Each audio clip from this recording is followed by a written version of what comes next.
Avant de commencer ce vlog, je voudrais dire que ce vlog est interdit, enfin au moins est déconseillé aux mineurs parce que ce livre est rated plus 18 pour les mature readers. En effet, il y a énormément des trigger warnings parce que c'est une sorte de dark romance. Je vais vous citer les trigger warnings pour au cas où si vous êtes mal à l'aise aussi avec ce genre de thème, vous pouvez ne pas regarder la vidéo. La liste non exhaustive des trigger warnings que j'ai trouvé sur Twitter, il y a du viol, du sexe mineur, entre mineurs, narration explicite de sexe, il y a du gore, il y a du cannibalisme, ok, ça parle de suicide, de génocide, de punition corporelle entre un maître et son disciple, d'esclavage, de meurtre, de violence, d'adultes ayant des sentiments envers un mineur, enfin du coup de pédophilie. Bon courage à nous pour la suite de ce vlog.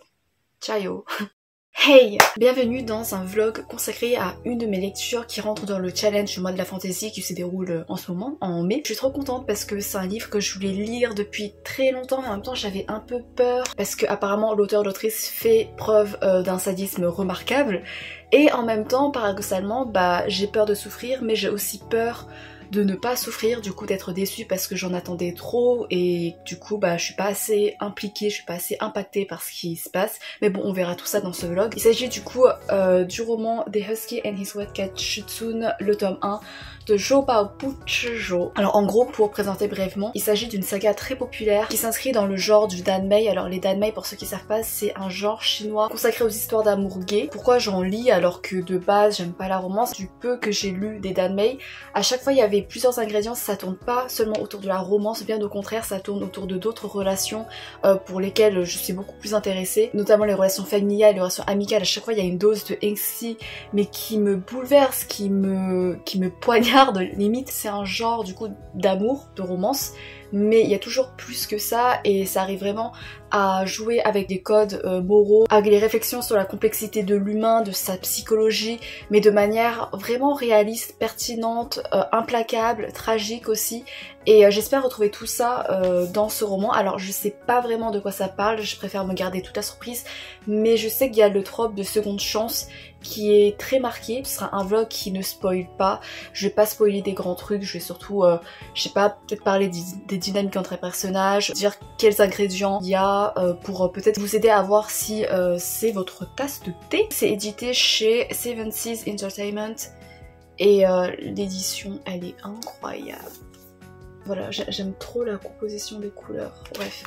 Et en fait, ce qui est bien avec cette édition-là, c'est que quand ils adaptent ce genre de roman chinois, où il y a des termes qui peuvent un peu perdre les lecteurs qui ont moins l'habitude de la culture chinoise, des termes en chinois, en fait, à la fin, il y a un glossaire pour répertorier les différents personnages, notamment quand, par exemple, ils ont deux prénoms, les différents éléments de la culture chinoise ou quoi. Du coup, c'est super cool pour s'y retrouver et franchement c'est très attentionné. Je vais le commencer, je sais pas quand, mais j'ai trop hâte et on se retrouve tout à l'heure pour le premier bilan. Hey, on est le 15 mai et j'ai enfin commencé le roman. J'ai lu les 150 premières pages et du coup je vais commencer par donner les petits éléments au niveau de l'intrigue qu'on découvre dans ces premières pages. On se situe dans un monde où on pratique la cultivation. En gros, les cultivateurs du coup qui pratiquent la cultivation, je parle de ça parce que genre en anglais du coup c'est cultivation mais genre je sais pas trop comment ça traduit en français. Mais en gros pour ceux qui sont pas familiers avec ce genre de terme, avec ce genre de concept, d'après le glossaire, les cultivateurs c'est des gens qui se spécialisent dans la spiritualité, dans les arts martiaux, dans l'espoir un peu de se rapprocher de l'univers, des éléments, de ce qu'il y a autour d'eux, enfin du monde en général, pour renforcer leur force physique, mentale et également prolonger leur espérance de vie. Ici on suit le héros Mojan, là on le suit au début, il est dépeint comme quelqu'un d'immoral, comme quelqu'un de très égoïste, comme quelqu'un d'autoritaire, parce qu'il a réussi à prendre le pouvoir et à régner sur tout le monde de la cultivation. Ça me dérange de dire cultivation alors qu'il y a peut-être un autre terme en vrai en français mais j'ai pas cherché. De la cultivation. Il règne de manière tyrannique. En gros dans le monde il y a différentes sectes de cultivation qui promouvoient différentes valeurs, qui déterminent leur chemin d'accès à la cultivation, à la spiritualité. En fait on le retrouve, il vient de tuer je crois son maître, son ancien maître. Ensuite un des autres disciples qui était du coup son ancien camarade qui vient le voir dans le palais, qui découvre ça et il découvre aussi que le héros Mojan il a ingurgité un poison pour se tuer, il meurt et ensuite il se réincarne mais dans le passé il redevient le lui quand il avait 15-16 ans, quand il était encore dans la secte, quand il n'était pas encore devenu tyrannique, quand il n'avait pas il est pas devenu aussi diabolique et tout. Et voit ça un peu comme une seconde chance, peut-être pour rattraper ses erreurs ou quoi. En fait c'est un peu flou parce que en gros même si il est retourné dans le passé, bah même dans le passé quand il était jeune, il était assez immoral. En fait c'est un anti-héros. Il est pas forcément attachant parce que il est impitoyable, il est très égoïste, il est vicieux, il est immoral, il respecte pas du tout les vertus que prône sa secte. Au contraire, il lui tourne en dérision. Enfin, il trouve que c'est ridicule, que c'est absurde, et lui, bah, il mène sa vie de débauche. Du coup, c'est assez perturbant de suivre ce genre de héros. Mais d'un côté, bah, c'est original parce que tu te dis, ah, est-ce que, bah, par la suite, en fait, il va changer ou alors il va rester comme ça. Enfin, c'est assez intéressant cette prise de décision au niveau du développement du personnage principal. Du coup, voilà, j'ai hâte de voir où ça va nous mener. Ensuite, au niveau de la romance, parce que c'est quand même le genre principal, limite, c'est un Enemies to Lovers. Ce sera la romance entre Mojang et son ancien maître qui l'a tué. Lui, c'est Mojang. Au début, je pensais que c'était lui, bah bref. C'est lui, Mojang, et lui, du coup, c'est Chu Wanning qui est son maître. Et comment dire alors c'est une romance toxique hein, parce que pour vous situer un peu, même si là il est revenu dans le passé, dans le corps de son lui jeune, et qu'il a gardé son mindset que quand il avait 32 ans, tu vois, des années plus tard, du coup c'est un peu un mindset d'adulte parce qu'il conserve tous ses souvenirs de sa vie précédente. Du coup voilà, il a un peu plus de recul, il a plus de vécu qu'un ado normal. Mais tu te dis comment lui peut le considérer amoureusement alors que c'est un ado, lui c'est un adulte, tu vois, enfin, je sais pas, bref, je sais pas où ça va nous mener. Lui, en gros, Chu Wanning, il est décrit comme un maître qui est très rigide, très froid, qui fait très peur, qui est très creepy, qui, au moindre geste superflu, il peut te fouetter, il peut, voilà, te torturer. Il y a une scène où il le bat, lui, pour le punir, et c'est assez sanglant. Après, on apprend aussi que, bah, après, tu sais, par la suite, quand il a tué lui, bah, en fait, il a tué en le torturant, en fait, il a torturé à mort, il a enfermé et tout. Du coup, t'es en mode, t'es sur une base où vraiment ils se détestent, où il y a des sévices corporels, il y a de la maltraitance, il y a une base où lui le tue carrément en le torturant. D'accord, c'est cool. Et je trouve qu'il y a aussi des scènes assez maladroites pour développer leur relation de manière légère en utilisant un ton assez humoristique. Par exemple, là t'as des scènes où Mojang il provoque intentionnellement Chu Wanning alors qu'il sait que Chu Wanning, tu vois, genre il est décrit comme quelqu'un avec qui t'as peur en fait de outrepasser ne serait-ce qu'un peu les règles parce que tu peux te faire punir très facilement par lui. Mais Mojang il a cette crainte, mais ça n'empêche pas d'agir de manière hyper impulsive. Après c'est tourné en humour, en scène drôle et tout, mais du coup je trouve que ça colle pas au ton de base, le fait qu'il y a cette animosité entre eux. Est-ce que c'est pas genre une relation taquine? J'ai l'impression que l'autrice en fait, ou l'auteur, je sais pas c'est qui, veut rajouter de l'humanité, veut rajouter un peu plus de tendresse, de légèreté à leur relation, alors que moi je suis pas là. Enfin, en fait c'est que le début, tu vois, peut-être par la suite, où là tu te rapproches vraiment des personnages, ou que tu rentres vraiment dans leur développement personnel pour avoir ce genre de scène, mais là ça arrivait un peu trop vite et du coup j'ai trouvé que c'était assez forcé, assez maladroit dans sa façon d'amener les choses, sa façon d'essayer de nous faire nous attacher à leur relation, de les trouver attendrissants et tout, alors que t'as tout ce background hyper perturbant. Et puis par exemple c'est des scènes pour montrer Chu Wanning qui est très mystérieux, très énigmatique, très réservé sous un jour un peu plus rafraîchissant, mais je pense qu'il y avait d'autres moyens pour ça plutôt que des scènes humoristiques mais trop maladroites. Puis aussi t'as des tropes de la romance toxique où par exemple à un moment Chu Wanning il montre un peu plus d'empathie envers lui, Mojang. Cette gentillesse là qui est une gentillesse normalement normale dans le genre de situation qui est dépeinte, c'est exagérément mise en avant pour paraître vraiment touchante, genre de manière exceptionnelle, comme si waouh il est gentil avec lui et tout, ça montre ses sentiments, c'est trop mignon, alors que moi je suis en mode non, c'est la base d'un humain. C'est un peu dans les romances toxiques où ils aiment bien mettre l'emphase sur les qualités du love interest pour montrer que oui c'est un bad boy, oui il est méchant, oui il fait ça, il fait des actes problématiques et tout, mais il a des sentiments, regardez il est quand même mignon, voilà. En fait tu relativises énormément et tu baisses tes attentes. D'un côté j'ai aussi l'impression que c'est une romance toxique dont la toxicité, l'aspect problématique est assumé, parce que Mojang il ressent de la haine, de la crainte envers son maître, parce que du coup là il se retrouve dans le passé. Mojang bah vraiment il déteste son maître en mode si je pouvais le retuer mais je le referais, sauf que là je suis de nouveau dans mon corps d'ado et du coup j'ai pas assez de force comme avant pour le tuer. Il veut pas seulement que le tuer. Cette haine, cette animosité, cette hostilité, cette crainte aussi de Chu Wanning est mêlée à un sentiment sexuelle, une extase, une excitation qui vient d'une adrénaline face à quelqu'un qui est puissant, qui représente un peu un challenge pour toi dans ta vie. Oui, enfin plusieurs fois Mojang, enfin il est en mode ouais j'aimerais bien... Voilà, voilà. Et je suis en mode bon, d'accord. Bah, de toute façon, on m'avait prévenu que ce serait assez hard. Pour l'instant, ça va. En vrai, c'est juste que c'est surprenant et que en vrai, ça me fait un peu rire parce que je suis pas forcément attachée aux deux personnages et je lis de loin. Ça pose en fait déjà les tons de base en mode ces deux-là, ils sont pas gentils, c'est pas des modèles à prendre. Comme c'est une romance entre deux connards, en quelque sorte. Je sais pas, je trouve que ça passe mieux, j'ai l'impression que c'est plus assumé. Un moment, c'est pas un gros spoil, hein, mais dans l'arc où je suis, ils sont en train de mener une enquête et il y a une femme de la famille qui leur a demandé de mener l'enquête, qui est en train de pleurer et ça dit que Chu Wan-ning et Mojang, bah ils font rien face à elle parce que Chu Wan-ning, bah il sait pas comment réconforter les gens et Mojang, bah il a même pas de compassion pour à exprimer en fait parce que bah voilà, il s'en fout. Et t'es en mode waouh, enfin, c'est ouf quoi. Je suis un héros qui il s'en fout vraiment, il a pas d'empathie, il a pas de compassion. Du coup, je suis en mode, en vrai ça peut être marrant. Genre il y a une phrase au début, il m'a assez choquée.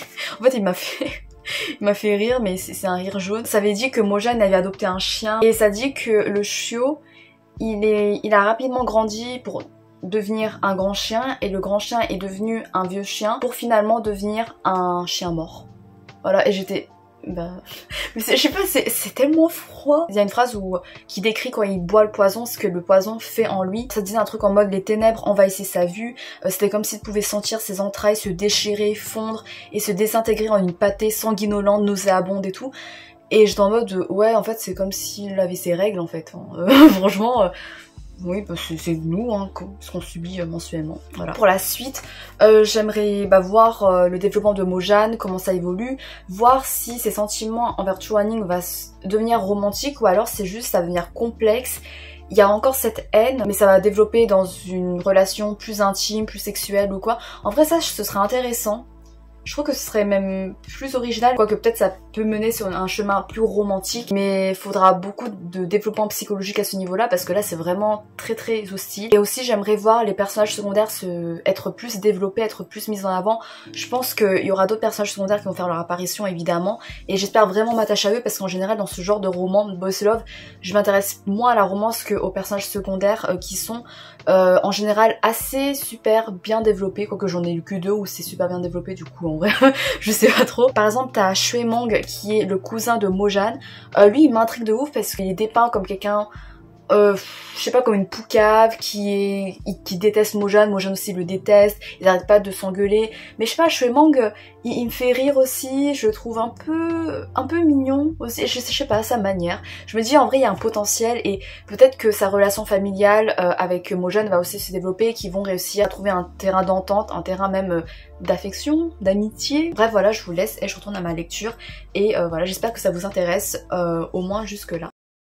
Hey, on est le lendemain et du coup le 16 mai et j'ai beaucoup continué dans le roman, ça veut rien dire. Je suis à la page 330, du coup j'ai lu presque 200 pages de plus. Je vais parler de l'intrigue, des personnages, des relations. Au niveau des personnages, pour rebondir sur les derniers points que j'avais mentionnés dans ma revue précédente, je parlais de mon espérance au niveau des personnages secondaires. J'espérais que je m'attacherais plus à eux, qu'ils seraient beaucoup plus mis en avant et tout. Même si voilà, en vrai c'est que le tome 1, du coup j'imagine que ça va se développer par la suite parce que je crois que c'est quand même une saga assez longue, il me semble. Mais il y a eu déjà quand même quelques points au niveau d'un personnage secondaire que j'avais déjà mentionné, c'est Shui Mang. Je crois que j'étais en mode ouais il a du potentiel, je sais pas, il m'attendrit, il est pur, il est mignon, il y a un petit charme et tout.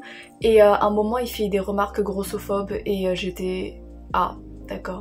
En fait, il y a des moments où il est touchant parce qu'il respecte beaucoup son maître, du coup Chu Wan-ning, qui est ce bonhomme-là. Et c'est touchant en fait parce que j'ai l'impression qu'à la différence des autres qui craignent beaucoup Chu Wan-ning, Shui Mang, il se soucie vraiment de lui et je trouve ça touchant et que c'est pas une relation qui va se transformer en romance. Du coup ça va, c'est bien, ça reste pur. Mais c'est juste que Shui Mang il fait parfois des remarques limite homophobes aussi, tu vois, genre ça se voit qu'il est pas à l'aise en se disant que il y a des hommes qui peuvent aimer des hommes. Après je me dis c'est peut-être dans cette époque là où voilà c'est difficile, je sais pas trop. Et puis aussi il fait des remarques grossophobes sur un mec qu'il aime pas. J'étais ouais Shui Mang calme-toi, bon il a que 15 ans, peut-être qu'il va évoluer par la suite, je l'espère. Mojang c'est toujours un aussi grand enfoiré. En fait c'est une diva en quelque sorte, c'est une grosse bitch. mais c'est marrant. Enfin, il y a des moments où c'est marrant, où t'es juste en mode mais putain, ce mec c'est un gros enfoiré. Il a aucune notion de pitié en fait. Il est juste tellement égoïste. Comme je l'ai dit auparavant, c'est intéressant de voir jusqu'où il va évoluer, quelle valeur par la suite il va peut-être gagner ou même perdre, ou je sais pas. Enfin, en même temps, il a pas beaucoup de valeur à perdre pour l'instant, du coup, je sais pas. Et le personnage qui a été pas mal développé dans ces 200 pages là que j'ai lu, Chu Wanning, qui paraît hyper renfermé, très réservé, très froid, très autoritaire, vraiment très sévère. Il y a cette aura qui le distancie des autres, qui l'enferme dans son propre cocon, et il y a personne qui ose s'en rapprocher. Là, t'as des scènes de son point de vue à lui et tu vois à quel point ce mec, il est émotionnellement et socialement constipé.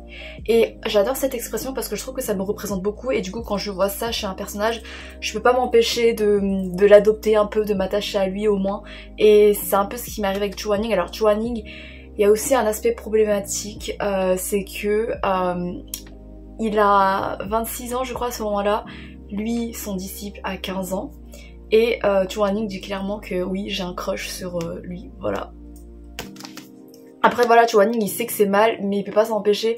Mais en même temps je suis en mode pourquoi ça? Je suis allée voir sur internet un peu les réactions des gens, les avis des gens sur cet écart d'âge.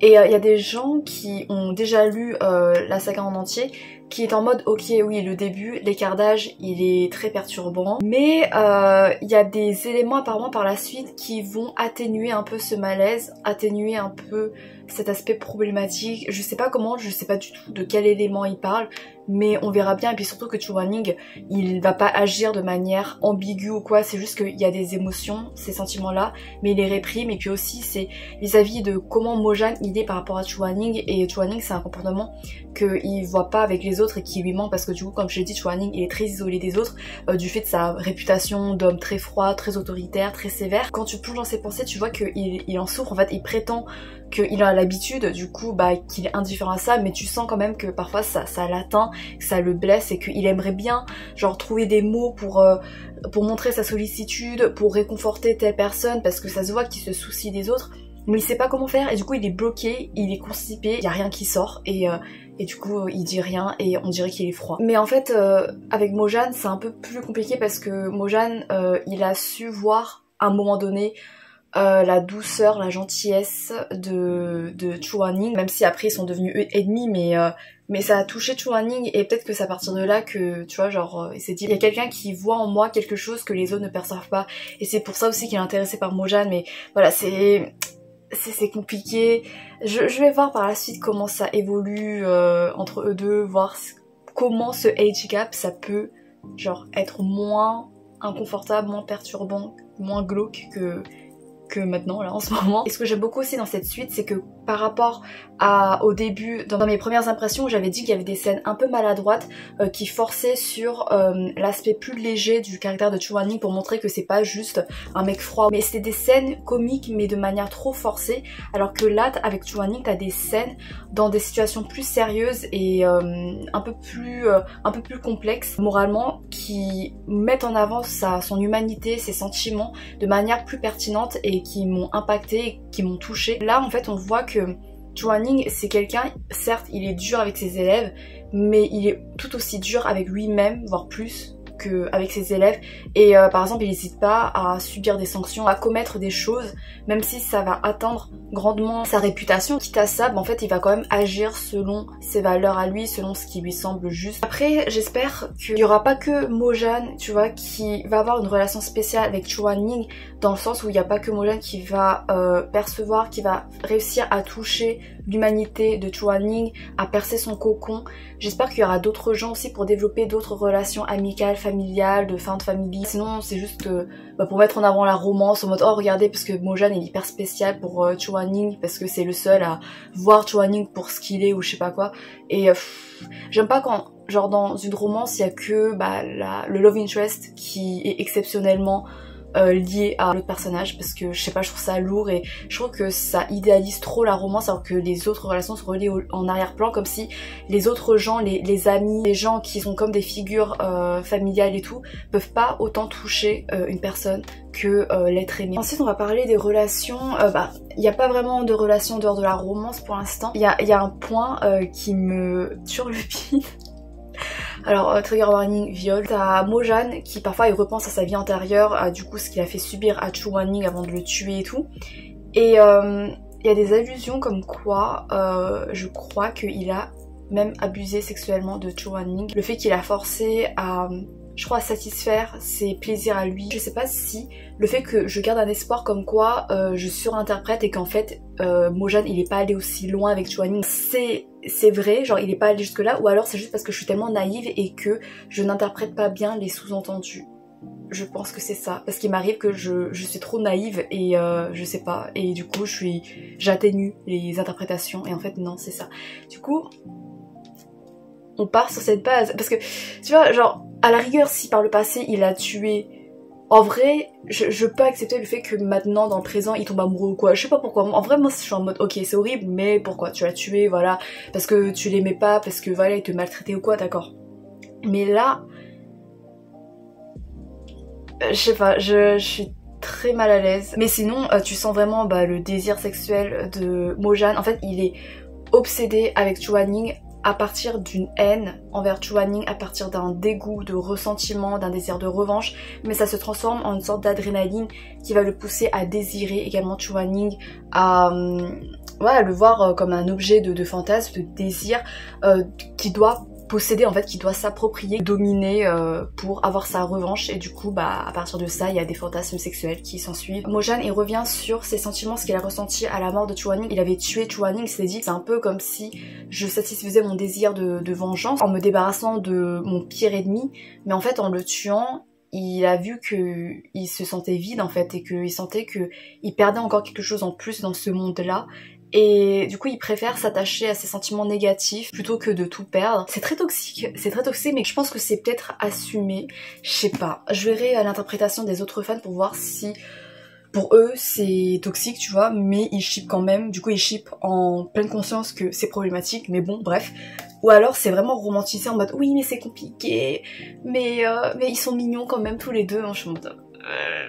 ouais bref. Et pour en revenir à l'intrigue, là j'ai terminé un arc où en fait il y avait une enquête, en quelque sorte un peu une enquête policière, où il y avait une famille qui se faisait hanter à tel point qu'il y avait des morts qui s'en suivaient ou des gens qui se faisaient maudire. Dans cette enquête à un moment il y a un délire avec le fait d'être enfermés tous les deux dans un cercueil. Et c'est la même chose que dans Chingwan Se Fu, pour forcer un peu la proximité physique, genre ils sont coincés dans un cercueil et je suis en mode c'est quoi ce délire? Est-ce que c'est un trope qui est propre à ce genre de danmei, ou c'est juste parce que par coïncidence des très peu de danmei de ce genre là que j'ai lu, dans deux des romans, ça se finit dans un cercueil. Et puis aussi dans cette enquête là, quand tu décortiques la vérité, en fait là t'avais des flashbacks où tu te plongeais dans l'histoire personnelle d'un personnage secondaire, et je trouvais que c'était bien fait, même si voilà je suis pas forcément hyper attachée parce que c'est un personnage qu'on reverra plus, mais je trouve que dans ce genre d'histoire, je sais pas pourquoi, mais quand ils font des flashbacks c'est hyper immersif, je sais pas comment dire, mais t'as l'impression de lire du coup une histoire dans une histoire, mais l'histoire tu la vis à fond. J'étais vraiment tenue en haleine, je me demande ok qu'est-ce qui va se passer, pourquoi on en est arrivé à par exemple cette malédiction de la famille. C'est un charme que j'ai trouvé dans Moda Sushou et Chingwan Se Fu, le concept des flashbacks en fait. Je trouve que ça développe l'histoire, ça développe l'atmosphère, des thèmes, des réflexions aussi, mais de manière poussée. Là, ce flashback là il va pas me marquer à fond, mais juste qu'au niveau de l'ambiance ça m'a plutôt bien immergée, et ça m'a également permis de me recentrer sur l'histoire, de me replonger dans l'histoire, parce que j'avoue que l'enquête au début elle me hypait pas trop. Je vais vous retrouver demain pour le bilan final après avoir fini le roman, mais pour l'instant il y a des éléments assez intrigants qui me donnent envie de lire la suite au-delà de ce tome 1. Du coup voilà, pour l'instant ça va, même si il y a pas mal de choses problématiques, que ce soit au niveau des personnages, des relations, voilà, mais bon, on verra. De toute façon, c'est la réputation de ce roman, c'est que c'est problématique, que ça va loin, et on verra jusqu'où l'auteur va aller. Hey, on est le lendemain, le 17 mai, et je viens pour parler du bilan final. Je vais juste revenir un peu sur la romance et sur les trigger warnings, l'intrigue est mise au service du développement de la relation entre les deux protagonistes, et je trouve que c'est fait de façon assez répétitive, c'est à peu près toujours le même mécanisme. En fait en gros le héros Mojan il est amoureux de son ami Shimei, mais cet amour pur est contrasté avec son désir obsessif avec Chu Wanning. Il y a des scènes répétitives qui vont montrer que son désir est encore plus fort que son amour pour Shimei. Et à un moment donné, tu sais, c'est hyper prévisible, en fait, il n'y a aucune surprise. Je suis allée voir sur Google pour voir si dans leur vie antérieure, Mojan, il violait vraiment Chuaning. Et je suis tombée sur un Reddit et je crois que oui, il a violé plusieurs fois. En fait, j'étais pas sûre, j'étais en mode est-ce que du coup Chuaning il était consentant, même si c'était ennemi, mais c'était du hate sex ou quoi. Mais apparemment Mojan, voilà, abusait vraiment de Chuaning. Ça commence à essayer de relativiser sur leur relation en mode oui, en fait, avant ils étaient ennemis parce que Mojan il comprenait pas vraiment Chuaning, il se méprenait sur Chuaning, il pensait que Chuaning le détestait, le considérait quand même moins que rien, et c'est pour ça que Mojan avait autant de ressentiment envers lui, c'est pour ça qu'il voulait se venger de manière aussi hard, quoi. Et là, comme il commence à comprendre Chuaning, à percer sa carapace, bah c'est de là que vient la seconde chance, comme quoi bah peut-être que par la suite ils vont pouvoir se rapprocher et s'épanouir dans une histoire d'amour saine ou quoi. Mais moi je suis en mode ok, c'est une réincarnation, c'est une seconde chance, mais le truc c'est que tu gardes les souvenirs sur ce que t'as fait endurer à Chuaning par le passé. Surtout que là, même maintenant, il a encore ce genre de sentiment, genre il est hyper possessif envers Chuaning, il est en mode Chuaning il m'appartient. Et je suis en mode t'as pas évolué, et pour l'instant je trouve qu'il mérite pas d'avoir ce genre de possibilité de réconciliation avec Chuaning. Il y avait des moments où il était un peu plus gentil avec Chuaning, où il montrait de la sollicitude et tout, mais ça a pas matché avec moi, j'étais insensible, j'étais en mode mais moi j'oublie pas ce que t'as fait par le passé. Je sais pas, je pardonne peut-être pas suffisamment bien ou quoi, mais Mojan c'est pas un personnage auquel je m'attache, je m'en fous de ce qui lui arrive. Peut-être que psychologiquement, tu vois, il va évoluer par la suite, c'est ça qui est plutôt intéressant, mais je suis son histoire de manière totalement détachée, de manière objective au possible. Je pense que c'est un roman qui peut poser pas mal de questions intéressantes sur le fait d'avoir une seconde chance, dans quelle mesure tu peux avoir cette seconde chance, dans quelle mesure tu peux avoir une rédemption et tu peux rematcher avec la personne que t'as torturée, que t'as violée, voilà, je sais pas trop. Enfin, je pense que dans la dark romance, c'est des thèmes qui peuvent être hyper intéressants, mais moi c'est des thèmes, ça me met trop mal à l'aise parce que dans la vraie vie, j'arrive pas à prendre du recul. J'arrive pas en fait à me dire dans la vraie vie, je saurais donner une seconde chance à une histoire d'amour où une personne a violé l'autre. Ce que j'aimerais bien c'est que ça donne pas une leçon de vie en mode oui Mojan il faut lui pardonner parce qu'il est devenu gentil. En fait j'aimerais que par la suite ça ne force pas sur notre attachement envers Mojan et qu'on accepte que Mojan c'est un personnage hyper négatif, néfaste, c'est un anti-héros mais par excellence, mais pire qu'un anti-héros, il est vraiment malsain comme héros. J'aimerais qu'on accepte ça et qu'on laisse le choix au lecteur de l'interpréter, de s'attacher à lui ou alors de le détester, tu vois, et qu'on force pas dans notre attachement. À la fin, t'as une scène angsty en matière de romance entre les deux protagonistes. Et j'ai pas été touchée, je m'en foutais vraiment, je suis en mode non c'est bon, on sait que voilà ça va bien se passer, c'est deux protas. Et en fait j'ai peur que quand les gens parlaient du angsty dans cette saga, ils parlaient principalement du angsty dans le couple, au niveau de la romance et pas forcément au niveau des personnages secondaires. Parce que moi quand je parle de angsty dans ce genre de roman de Dan Mei, je parle surtout des personnages secondaires, de ce qu'ils vivent, de leur relation avec les personnages principaux. C'est vraiment les histoires secondaires qui me paraissent les plus douloureuses dans Chingwa Sefu, dans Moda Sushi par exemple, mais j'ai peur que dedans, comme bah, c'est une romance, bah, les gens ils lisent principalement ça pour la romance et du coup ils se concentrent sur ce genre et ils puisent le angsty sur la tragédie dans la romance et pas forcément dans les autres relations. Peut-être que du coup je me suis méprise sur le fait que c'est une histoire qui va me faire beaucoup de mal parce que peut-être que ça fait beaucoup de mal objectivement mais surtout au niveau de la romance, et moi comme la romance c'est un truc qui me touche pas forcément et que même là je suis pas du tout attachée à la romance, peut-être qu'au final en fait je vais pas être atteinte par le angsty, par la souffrance des personnages, par la tragédie autour. Les gens quand ils vendent ça ils sont en mode ouais c'est hyper douloureux mais peut-être qu'ils parlent juste de la romance, et moi comme je m'en fous et que là bah à la fin c'est assez douloureux objectivement niveau romance mais que je m'en foutais, peut-être qu'en fait par la suite je vais aussi m'en foutre et que je vais pas être atteinte comme j'ai été traumatisée quand j'étais atteinte par Chingwa Sefu.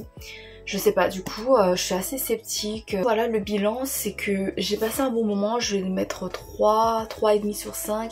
Ça se lit bien, il y a des bons éléments, il y a des éléments intéressants, originaux en quelque sorte, mais il y a des choses qui me mettent mal à l'aise. J'ai peur qu'on romantise trop la relation entre Mojan et Chuaning. Au niveau de la romance, je sais pas comment je pourrais adhérer, comment je pourrais fangirler, comment je pourrais être vraiment émue en mode ouais au final ils méritent d'être ensemble ou quoi. En fait, ils méritent d'être ensemble dans le sens où ils s'aiment, je sais pas. Mojan n'arrête pas de dire ouais je déteste Chwanning. Après ouais c'est du déni, mais il montre aussi, enfin je sais pas, il se soucie de Chwanning, mais en même temps comment il le traite, comment il est obsédé par lui, pour moi c'est pas de l'amour. Je lirai peut-être la suite, je sais pas trop, c'est pas trop dans mes priorités, mais on verra. Je sais pas trop si ce vlog a été intéressant. En plus j'ai été assez dubitative à l'idée de sortir ce vlog sur ma chaîne au fur et à mesure que j'avançais dans ma lecture, parce que plus j'avançais plus j'étais en mode ah ok du coup je vais devoir parler de ce genre de relations toxiques, problématiques et tout, mais en même temps je me suis dit c'est peut-être intéressant pour discuter, débattre sur ce genre de romance. Est-ce que vous par exemple vous lisez ce genre de romance, de dark romance où il y a des questions très problématiques, des actions très problématiques, très toxiques au sein d'un couple, mais que vous êtes intéressé par la psychologie et que ça vous a déjà convaincu sur le fait que dans ce genre de couple fictif ça peut évoluer en véritable amour et qu'il faut donner une seconde chance et qu'il faut avoir ce recul là sur comment marche, comment fonctionnent psychologiquement les personnages et voilà, leur accorder une sorte de rédemption. Je sais même pas si ma question était claire ou pas, mais là j'ai trop faim du coup, je divague un peu. Pour l'instant, moi à titre personnel, j'ai pas du tout l'habitude de ce genre de couple, ça me met très mal à l'aise, j'ai du mal à accepter ça. Bon, on verra, je vais essayer peut-être de lire d'autres dark romances, mais en même temps c'est vrai que c'est pas un truc qui me rend très sensible et pour laquelle je me sens suffisamment ouverte pour l'instant. On verra. Merci si vous avez regardé jusqu'à la fin, j'espère quand même que ça vous a amusé, j'allais dire, mais pas vraiment amusé, ça vous a un minimum intéressé, voilà, et à bientôt j'espère pour d'autres vidéos plus cool, plus rafraîchissantes que ce vlog. Merci encore et à bientôt peut-être, je sais pas, j'espère. Salut!